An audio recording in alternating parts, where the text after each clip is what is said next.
Welcome back to Music Theory Logic. My name's Andrew, and today is another music theory breakdown where we recreate popular songs so that we can talk about some music theory. Let's go ahead into the logic session of the day. So today we are talking about Demons High by Lil Uzi Vert. This song is pretty catchy, really cool. It has kind of like the 80s synth vibe, a la The Weeknd. It's got a really cool vibe. I like the song a lot. It's moving up the charts. So let's go ahead and listen to this. If you haven't seen these before, I do not play the original audio. I'm just playing my recreation of the instrumental. I'm going to play a consolidated version of it. If you haven't heard the full track, you should pause this right now and go listen to that wherever you consume music. If you find these helpful, you would help me out a ton by subscribing to the channel. Without further ado, here is my version of Demons High by Lil Uzi Vert.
Cool. Hopefully you enjoyed that.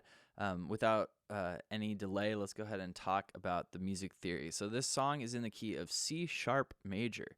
C sharp major is kind of a daunting key in terms of sight reading, but luckily we're on computers these days, and in essence it's the same thing as C major. If you just like took all these notes and put them on C. C major, if you're not familiar with that key, that basically is all of the white keys on a piano or a keyboard from the note C, which is this note right here, to the next C using only white keys. So it's pretty much the simplest major scale there is. If you take that and you drag it up a note, you would notice that this has every black key that there is. So we have C sharp, D sharp, technically we would call that E sharp, F sharp, G sharp, A sharp, B sharp, and C sharp. So what's kind of funny about this scale is if you can say the alphabet or musical alphabet from C to C and you add sharp to everything, those are the notes in C sharp major.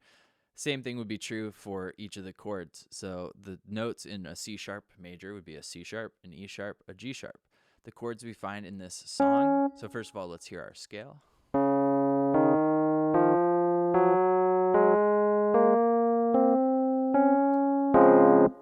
Cool. And the two chords that we find in the song, only really two main harmonies. We're hearing a C sharp major 7 and an A sharp minor 7. What's interesting about these two chords is that the top of our A sharp major or A sharp minor 7th, the second chord, these top three notes are exactly the same. So it's almost like the same chord is repeating. We just have two different notes that are going on the outside. And that is really the basis for every other note that we find in the song. So we'll work kind of drums outwards. The simplest drum pattern that we have is this main, basically a standard drum beat with the kick on 1, 4 on the floor, that is, kick on 1, 2, 3, and 4. Should note this song, I'm charting it at 75 beats per minute. It's probably more realistic that they did this at 150 beats per minute. Obviously, 75 is half of 150, so it functions the same way. It's just would look like these wouldn't be 4 on the floor. It would be like on 1 and 3, and this would be a standard backbeat. So I'm gonna think about it like it's standard. It goes kick, snare, kick, snare, kick, snare, kick, snare, kick, snare. There's some snare in there. So 2 snares in a row. There's that happens a couple times, and then we get the cymbal on every other 16th note. So that sounds like this. Boots and cats and boots and cats. That change.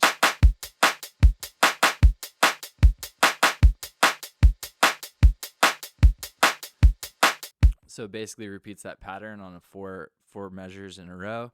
So the first 2 don't have the added snare. The second 2 have the added snare every other time through the whole sequence. All right, the next set of drums that we have, this takes the song even more on an 80s vibe. The synths that we hear feel very like analog-ish. They could be VSTs like the ones I'm playing are, but they have that sort of throwback or the contemporary sound, which is somehow also the 80s sound, which makes it a vintage sound. I don't know. So here we go into the drum rolls. This all makes it sound 80s because it's very like drum machine sounding.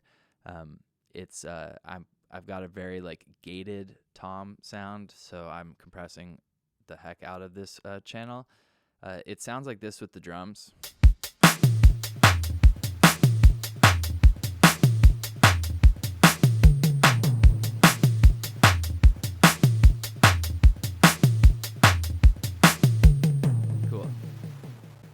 That sound. There's some really trippy stuff happening there. I'm on vintage machines, just default to Logic Pro. Some of these have a delay with a bit crusher after it, which gives it that crunch that you're hearing at the end.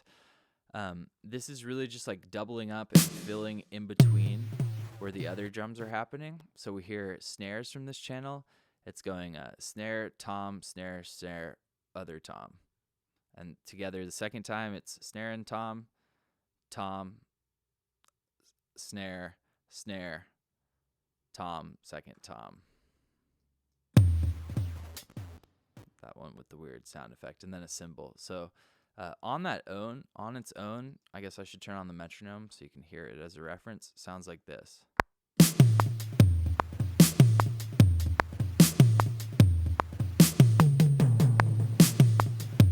Cool. And again, that channel has like a huge deal to do with the vibe of the track. Let's build on. We hear our chords. This I just have on like a default piano. Nothing really that crazy sound-wise. I spent more of my time focusing on this main melody synth sound, but with our keys. So they're happening on full measure chords. So holding for a full beat. Or full notes. Sorry, got a text. All right, so that with our drums sounds like this.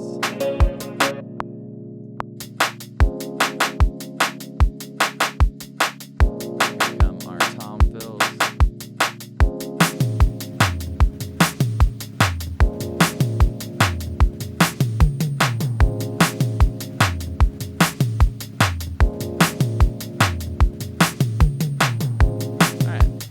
Simplest layer to understand is the bass line. The bass line is literally just doubling up the low notes of those chords.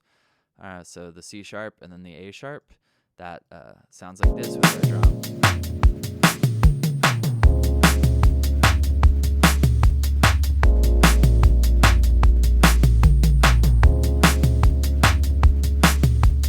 Pretty cool. So the 7th harmonies, again, we have a major 7th and a minor 7th. Those are really, really beautiful harmonies. There's some more complexity, some nuance, a little different coloring depending upon how you describe it. But seventh chords are awesome. So if you are curious about spelling chords and more of this music theory stuff, I always link to it below.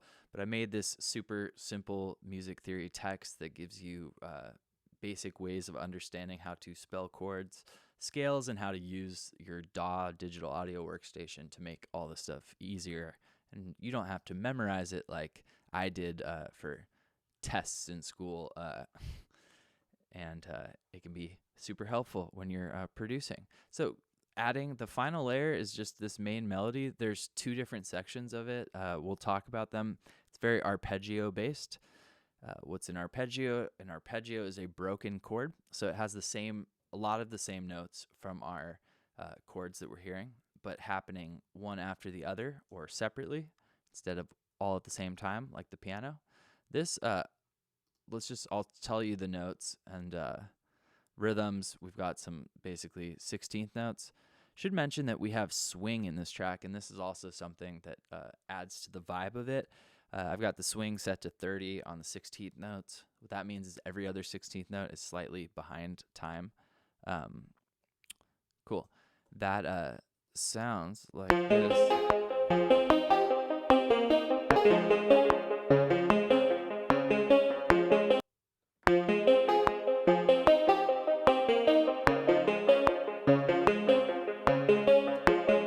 So again, very arpeggio based. We've got the C sharp major chord, so we go E sharp, G sharp, the major 7, so that B sharp, and then up to a G sharp. All of these notes are in our chord. We don't actually hit the C sharp, which is interesting, but we have that note in our other instruments. So this all together sounds like a major 7th on the swung 16th notes. Then the same notes happen, but slightly different rhythm. So we get different notes. So we get the D sharp.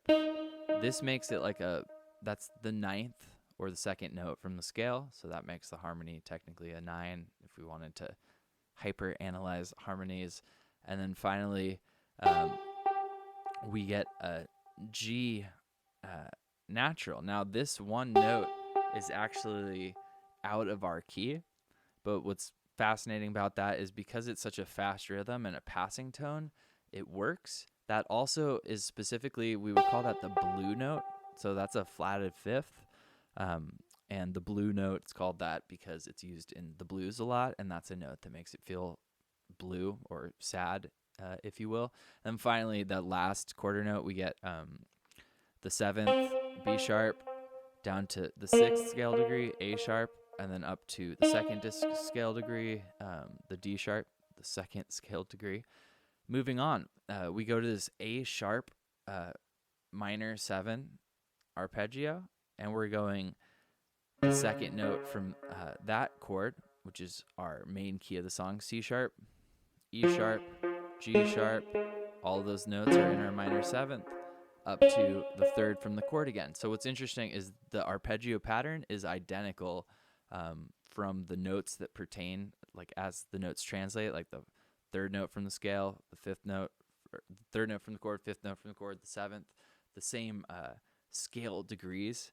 If this is making sense to you, like this is the same exact pattern as that, just translated to an A sharp minor 7th or moved down within the key. We get the same top motion. So these are all in key. So our C sharp down to our B sharp. And then finally, we get our C sharp, G sharp, still in our chord, C sharp, still in our chord. So this one note, the B sharp, is not in the A minor 7th, but it follows the same pattern that we did before, in that the top note is going down by a half step. Cool. So that explains like most of the track. I'm going to play the melody through for this section. Let's start here. We'll watch the melody while we hear the bass and other stuff come in.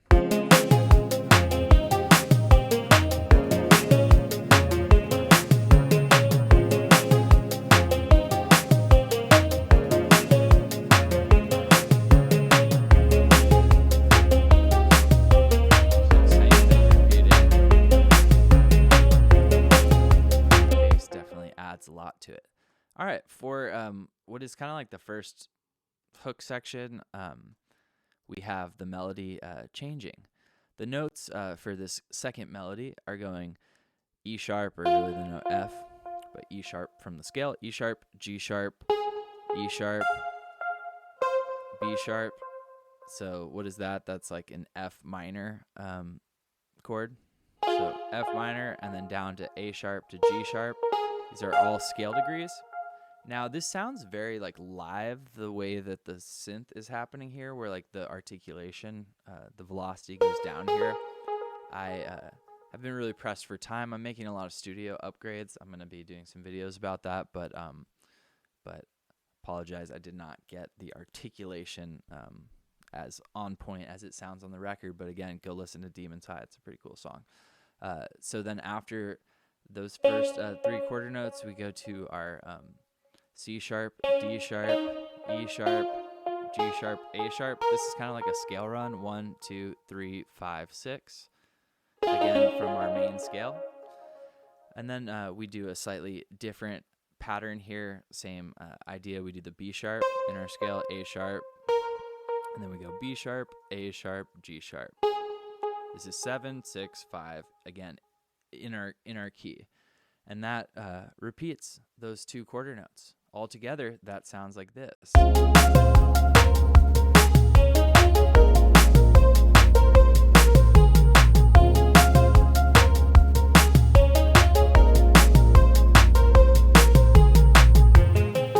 Cool. So should have mentioned this before, but the version of this track is a lot shorter than the original song. That's because we're not hearing any vocals, and I want to keep this as concise for you as possible. So the song is a lot longer. We hear the hook multiple times. There's multiple verses.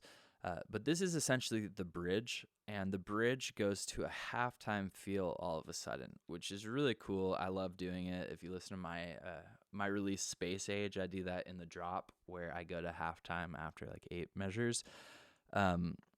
So what that means is that there's half as many snares.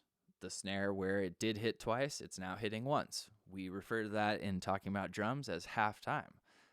The cymbals are steady 16th notes, so this is faster than we had before. The swing is the same as I talked about before, 30.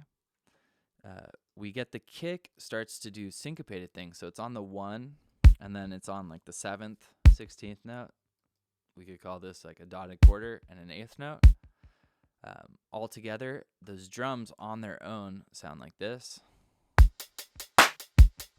We get out of the metronome. This last stuff here are those tom fills,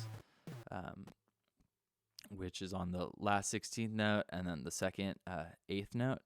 This is that reggaeton beat I talked about in the Pepa's track. I believe that's what it was called. Here it is.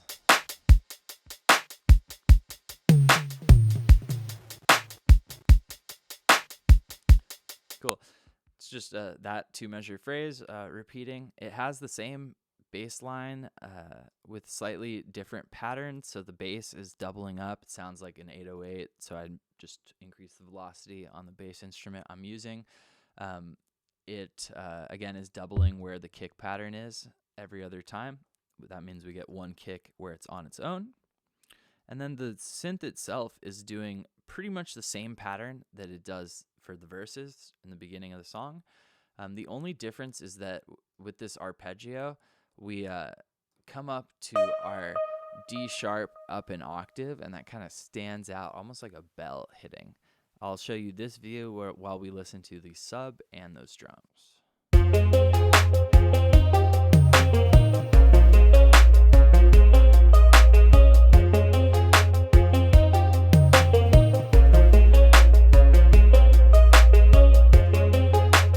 Nice. Now you may be hearing it without me even talking about it, but delay is a huge part of that, the sound design from that. So I'm using Analog Lab, which is a way to use a bunch of different Arturia plugins. It's super cool. It's my go-to thing for this vintage sort of analog sound. I then EQ'd it a little bit. I sent it through H delay. The delay is doing a dotted 8th note. And then finally, I'm going into CLA Unplugged, which is kind of just like a reverb, compression, EQ, delay engine that I like using when I want to do stuff really, really quick. So I will play this one more time from this halftime section to the end of the song. What it happens is it basically goes back to the standard backbeat. You'll notice that this feels like heavier, but also slower, perhaps more vibey. This is the halftime thing, and then we go back into the more upbeat, four on the floor type feel. Here it is.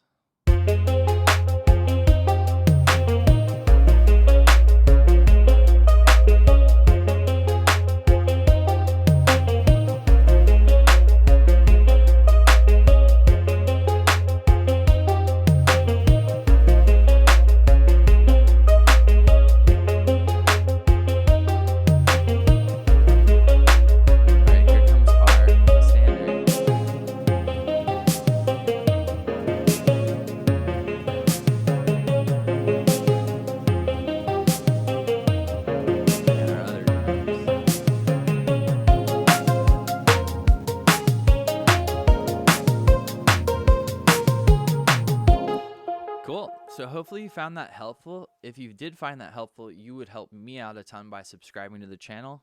Tell your friends about it. Again, I come out with these every Friday. I drop a video every Tuesday. I've also been doing shorts, trying to focus on content that is all music oriented or about like having a career in music or all the different struggles of being a human being in the 21st century. So I hope you have a wonderful day. Have fun making music, and I'll see you next time. Thanks for tuning in.